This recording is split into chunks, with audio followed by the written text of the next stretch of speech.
Dengan keputusan Ahok bercerai, dia sedang mengajarkan kepada dunia, boleh kok bercerai. Kalau sampai itu pernyataan-pernyataan yang betul-betul Ahok katakan sebagai pembenaran dirinya, kalau dia nggak bertobat, dia mati, pasti neraka.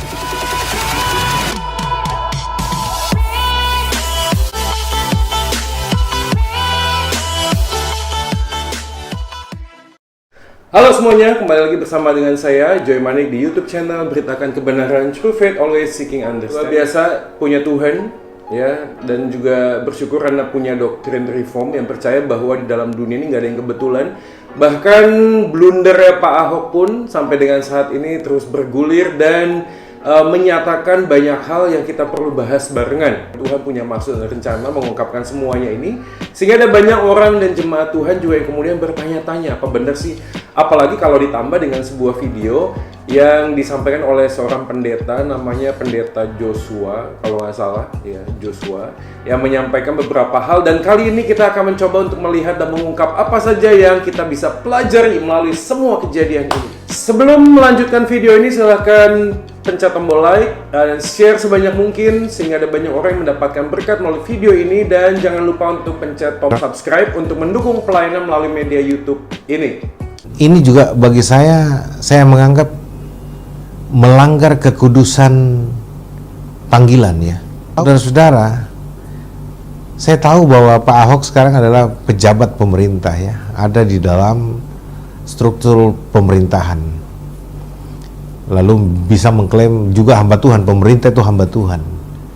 Lalu ada jawatan nabi, jawatan rasul, yaitu kependetaan atau penggembalaan dan seterusnya lah kita bicara. Jadi seolah-olah kalau hamba Tuhan bisa bicara juga seperti seorang pendeta berbicara. Ini yang saya bilang pelanggaran kekudusan panggilan melampaui area batasan pelayanan. Itu bisa kena persoalan seperti Uzia, Raja Saul, yang melampaui kewenangannya sebagai raja lalu coba mencampuri urusan nabi. Dari video itu kita lalu kemudian mendapatkan sebuah pemahaman dong. Ada banyak orang berpikir kalau memang yang diambil adalah konteks perjanjian lama, maka ini menjadi pertanyaan. Karena yang dikatakan adalah melanggar kekudusan panggilan, dan yang disampaikan adalah tentang raja, imam, dan nabi. Dan contoh-contoh di perjanjian lama seperti Uzia dan Saul memang betul sekali. Ya teman-teman sekalian, kalau menyimak dalam kisah-kisah kejadian dalam perjanjian lama, memang betul sekali bahwa ada orang yang dipanggil oleh Tuhan berjabatan tertentu. Tetapi kalau kita masuk dalam perjanjian baru, maka kita akan melihat sebuah cakrawala yang berbeda. Ya, bukan berarti dalam perjanjian lama itu bertentangan, bukan, tetapi ada sesuatu hal yang lebih disempurnakan. Ini namanya progressive revelation, yaitu pewahyuan yang sifatnya itu semakin jelas. Kenapa? Karena di dalam 1 Petrus 2 ayat 9 dan 10 saya akan bacakan. Tetapi kamulah bangsa yang terpilih, imamat yang rajani, bangsa yang kudus, umat kepunyaan Allah sendiri, supaya kamu memberitakan perbuatan-perbuatan yang besar dari Dia yang telah memanggil kamu keluar dari kegelapan kepada terangnya yang ajaib. Ada kata imamat yang rajani dan bangsa yang kudus. Oke, mungkin Anda bertanya-tanya apa maksudnya dan hubungannya. Kalau kita membedakan raja, imam, dan nabi di dalam konteks perjanjian lama, maka kita harus memahami mereka itu berjabatan, bukan hanya sekedar berfungsi sebagai raja, imam, dan nabi. Tetapi ketika masuk dalam perjanjian baru, kita tidak lagi mengenal jabatan nabi. Loh, kok bisa begitu, Pak? Saya sudah buatkan vlognya di YouTube video sebelumnya, Anda bisa langsung ke sana. Tetapi saya akan sedikit mention bagian ini bahwa ketika pewahyuan itu sudah selesai dinyatakan oleh Tuhan, maka kita tidak lagi memahami ada nabi yang mewahyukan, tetapi kita percaya iluminasi yang memberikan pemahaman pencerahan kepada kita ketika kita baca kitab suci. Jadi kanon itu sudah selesai, 66 kitab itu sudah selesai. Jadi kita tidak perlu lagi jabatan nabi untuk menyampaikan suara Tuhan, karena suara Tuhan sudah lengkap dan sempurna di dalam kitab suci. Maka di zaman perjanjian baru kita dipanggil tidak lagi berjabatan nabi, tetapi kita berfungsi sebagai nabi. Apa maksudnya berfungsi sebagai nabi? Yaitu menyatakan isi hati Tuhan melalui kebenaran kitab suci. Jadi orang yang menyampaikan firman Tuhan, entah itu pendeta, penginjil, misionaris, orang awam sekalipun, mereka berfungsi sebagai nabi. Dan kalau kita mengacu di dalam 1 Petrus pasal 2, barang siapa yang sudah percaya kepada Kristus, maka mereka adalah orang yang dipanggil oleh Tuhan, dikuduskan oleh Tuhan menjadi imamat yang rajani. Artinya mereka diberikan hak istimewa untuk menyampaikan firman Tuhan. Jadi kalau tadi pembahasannya tentang membagi imam, raja, dan tidak boleh menyeberang satu dengan yang lain, pertanyaannya ada banyak orang saat ini yang bukan cuma jadi pendeta tapi juga tetap jadi pengusaha. Oke, maksud saya ada orang yang tetap berbisnis tapi juga aktif setiap minggunya itu berkhotbah. Jadi Pak Pendeta juga harus menyampaikan bagian ini supaya bisa clear bahwa sesungguhnya adalah yang kita sedang perbincangkan bukanlah jabatan kenabian yang dilanggar, yaitu fungsi. Saya bukan membela Pak Ahok, memang yang disampaikan adalah blunder. Tapi yang Sanhedrin nggak blunder sih, bener sih maksudnya. Tetapi kalau dikatakan beberapa hal yang sifatnya penafsiran, ya mungkin dalam kapasitas tertentu, sekali lagi saya tidak bisa menghindari bahwa beliau sedang mencari sebuah pembenaran. Tapi Pak Ahok yang tahu. Firman Tuhan, oke sih, kalau memang tidak terlalu yakin dengan apa yang kita sampaikan, kita mungkin tidak ngomongnya di ruang yang luas dan umum, di ruang publik, ya, karena siapa tahu apa yang kita sampaikan ini tidak benar. Betul nggak Pak Pendeta?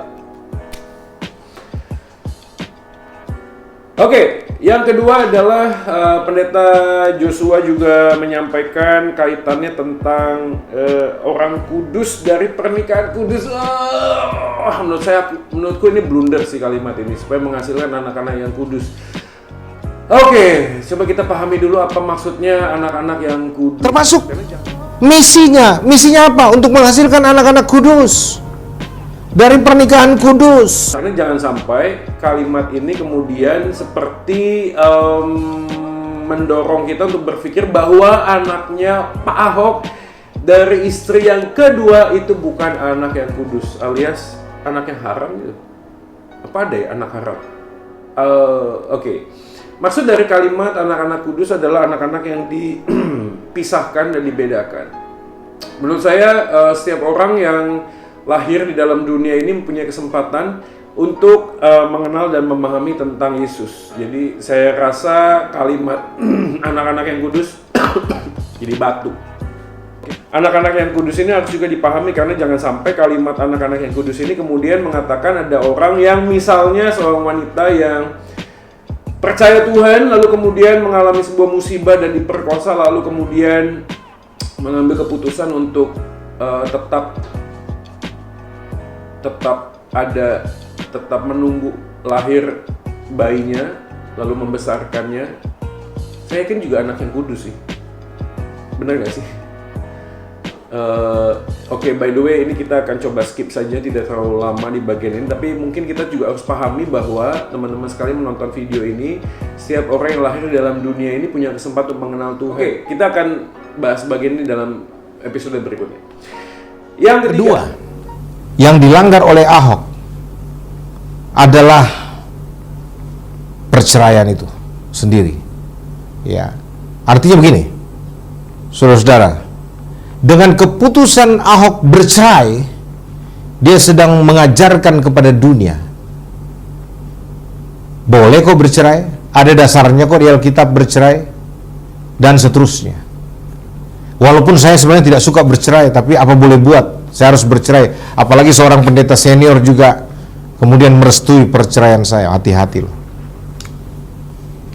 Kalau sampai itu pernyataan-pernyataan yang betul-betul Ahok katakan sebagai pembenaran dirinya, kalau dia nggak bertobat, dia mati, pasti neraka.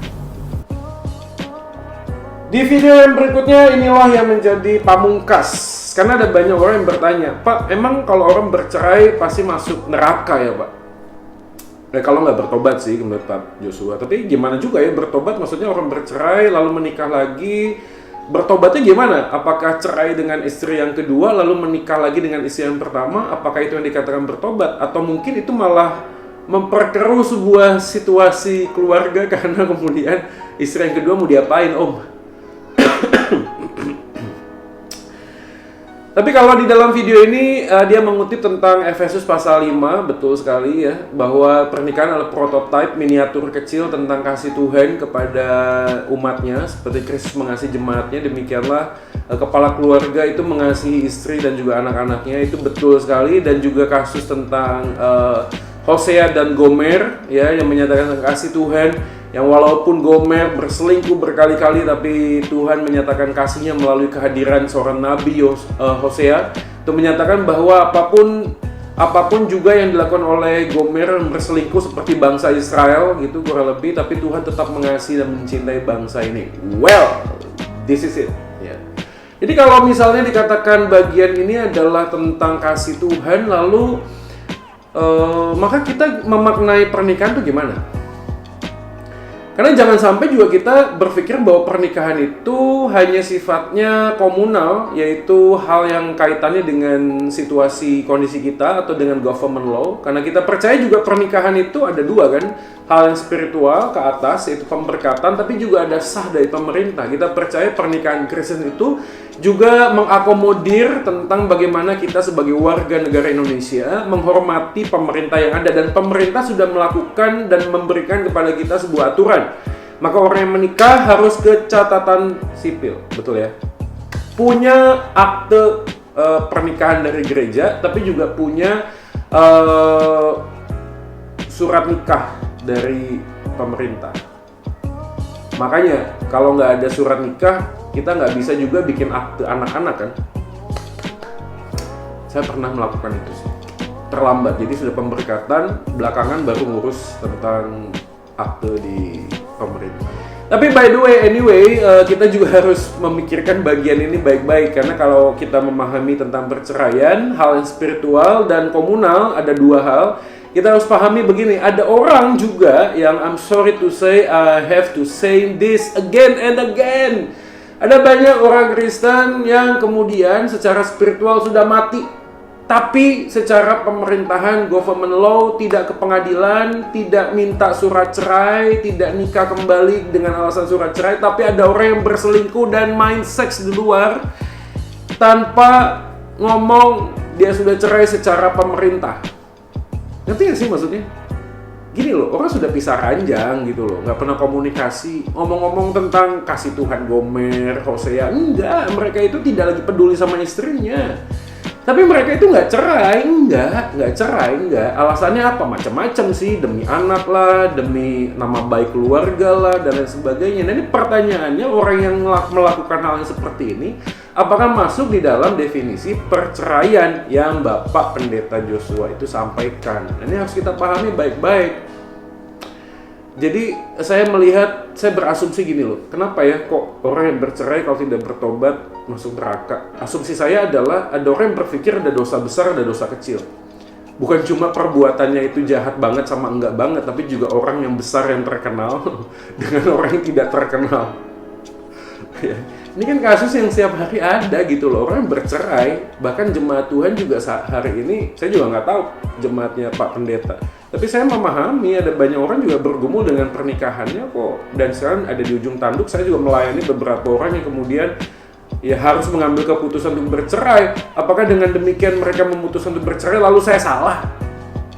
Pak Pendeta juga menyinggung dengan pendeta senior yang merestui dan sebagainya. Saya juga nggak paham maksudnya itu apa. Tapi kan keputusan ada di orang tersebut, dan kita kan nggak bisa memahami lebih dalam karena mereka yang menjalani dan mengalami. Coba, saya bukan ngomong merestui perceraian juga gitu loh, tapi dalam satu titik tertentu kita ini manusia yang sangat lemah. Betul sih, kita yakin, kita percaya Roh Kudus itu pasti akan menolong kita. Tapi yang membuat kita berempati. Jadi, apakah benar perceraian tidak bisa diampuni? Jawabannya enggak banget sih. Karena hanya ada satu dosa yang tidak bisa diampuni oleh Tuhan, yaitu menghujat Roh Kudus. Dan by the way, kita percaya bahwa bukan karena perbuatan baik kita ini diselamatkan, tapi karena iman kepada Kristus. Ini yang poin penting sih. Efesus 2:8-9 mengatakan, sebab karena kasih karunia kamu diselamatkan oleh iman, itu bukan hasil usahamu, itu pemberian Allah. Yohanes 6:47, Yesus berkata, barang siapa yang percaya, ia menerima hidup yang kekal. Bahkan kalau kita mau mengacu kepada doktrin reform yang sesungguhnya di Roma pasal 9, bahwa manusia itu sudah ditetapkan, dipilih sebelum dunia itu dijadikan. Efesus pasal 1. Demikian juga Roma pasal 9. Bukan karena perbuatannya, tapi karena sungguh-sungguh kasih Allah kepada kita gitu. Jadi kalau kasih Allah kepada kita, apakah ada dosa besar, dosa kecil? Rasanya nggak ada sih. Setiap kita juga bikin dosa kok rasanya. Tapi kita diselamatkan bukan karena kita ini sudah sempurna dan kudus, bukan. Kita ini sudah di dalam Kristus, kita diselamatkan. Dan orang yang sudah di dalam Kristus terus-menerus akan masuk dalam proses pengudusan bersama dengan Allah Roh Kudus. Terus-menerus bergumul, mengambil langkah lebih baik, lebih baik, lebih baik, dan disempurnakan. Kan begitu. Nah sekarang Pak Ahok kan belum meninggal. Lah mungkin dalam satu waktu tertentu, besok, minggu depan, bulan depan, tahun depan, beliau juga mengalami sebuah teguran dari Roh Kudus, lalu mengambil sebuah pertobatan. Ya mungkin langkahnya berbeda, tidak mungkin juga menceraikan lalu menikah lagi dengan Bu Veronica. Saya tidak tahu, tapi kan Tuhan tuh berdaulat. Tuhan tuh punya cara gitu loh, memelihara hidup orang-orang pilihan yang nggak mungkin terus-menerus tersesat. Jadi kalimat tidak bertobat masuk neraka, rasanya gini sih, orang yang sudah lahir baru akan mengalami pertobatan terus-menerus.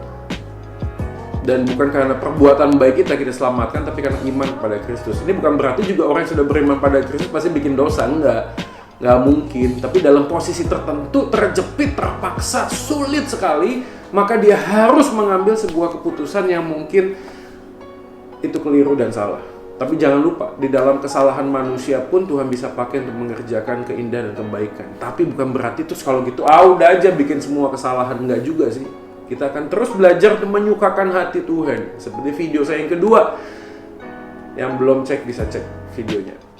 Oke, sebagai kesimpulan akhir, saya akan bacakan Galatia pasal 6 ayat 1. Saudara-saudara, kalaupun seorang kedapatan melakukan suatu pelanggaran, maka kamu yang rohani harus memimpin orang itu ke jalan yang benar dalam roh lemah lembut, sambil menjaga dirimu sendiri supaya kamu jangan kena pencobaan. Bertolong-tolonganlah menanggung bebanmu, demikianlah kamu memenuhi hukum Kristus. Menarik sekali. Karena kalau kita membaca semua jemaat di Korintus, di Galatia, semuanya orang yang kudus tetapi tetap dan terus masih bergumul dengan dosa. Bahkan dosa, kalau mau ngomong besar dan kecil nggak ada yang bisa ngomong sih. Tapi kalau secara sosial kita bisa ngomong luar biasa. Penyembahan berhala, perzinahan, percabulan. Ini orang-orang kudus. Pertengkaran satu dengan yang lain ada.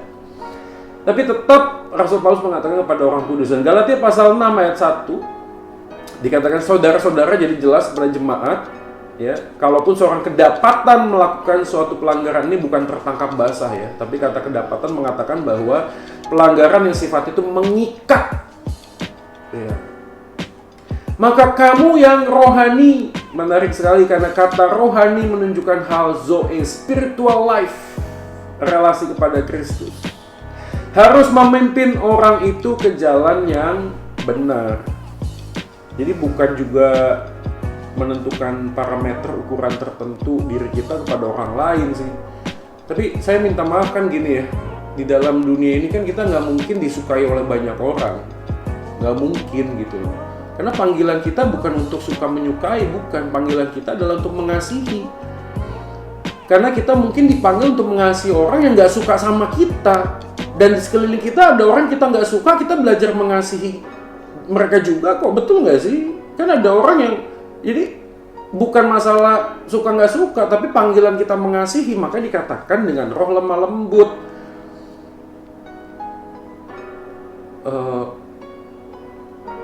Apa ya maksudnya?